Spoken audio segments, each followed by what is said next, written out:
राज्याचे पाणीपुरवठा मंत्री गुलाबराव पाटील साहेबांनी कर्मचाऱ्यांच्या समोरच्या भाषणामध्ये अर्थ खात्यासारखं नालायक खातं नाही अशा पद्धतीचं एक स्टेटमेंट केलं। या स्टेटमेंटच्या अनुषंगानं वेगळ्या पद्धतीची चर्चा पुन्हा एकदा सुरू झालेली आहे। महायुतीमध्ये एकमेकांच्या बद्दल समन्वय नसल्याची चर्चा सुरू झालेली आहे। यापूर्वी तानाजी सावंत यांनी उलटी येण्याचं वक्तव्य केलं, त्याच्यानंतर आता गुलाबराव पाटील यांनी अर्थ खात्याला नालायक खातं म्हटलं।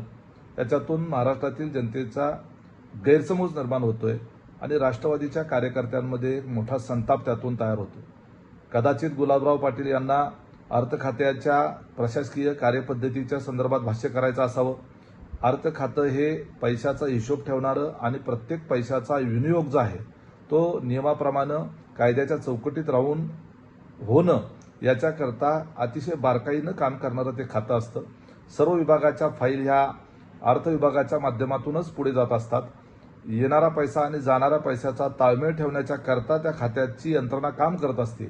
त्यामुळे साहजिकच आहे की त्या ठिकाणी फाईली क्लिअर होण्याच्या करता वेळ लागू शकतो। ती प्रशासकीय पातळीवरची बाब असते।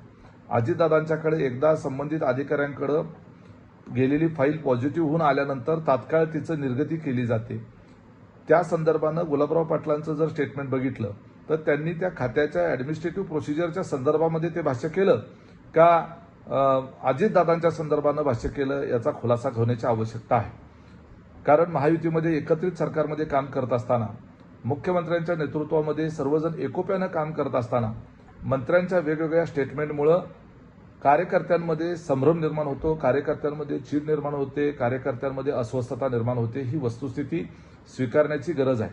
आमच्याही कार्यकर्त्यांकडून किंवा आमच्यासारख्या प्रवक्त्यांकडून सुद्धा महायुतीमधल्या इतर पक्षाच्या नेत्यांच्या बद्दल एखाद दुसरं स्टेटमेंट चुकीचं गेल्यानंतर त्यांच्या कार्यकर्त्यांना सुद्धा या बाबतीमध्ये राग येणं साहजिक आहे आणि हे सगळं समजून घेता आपला एकमेकांमधला समन्वय राहावा याच्याकरिता म्हणून एकत्रितरित्या बसलं पाहिजे। एकत्रितरित्या आपण कशा पद्धतीनं या बाबतीमध्ये पुढे गेलं पाहिजे याचा विचार विनिमय होण्याची आवश्यकता आहे। आपण जर एकत्रितरित्या निवडणुकीला सामोरं जाणार आहोत तर अशा पद्धतीची स्टेटमेंट येणं हे उद्याच्या काळामध्ये निवडणुकीला सामोरं जाताना ते योग्य राहणार नाही।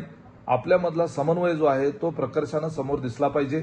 आता सध्या या वेगवेगळ्या स्टेटमेंटमुळे कारण नसताना गैरसमज निर्माण होत आहेत, तर सर्वच बाजूंनी आमच्या सकट सर्व महायुतीतल्या घटक पक्षांनी या संदर्भातली काळजी घेण्याची गरज आहे।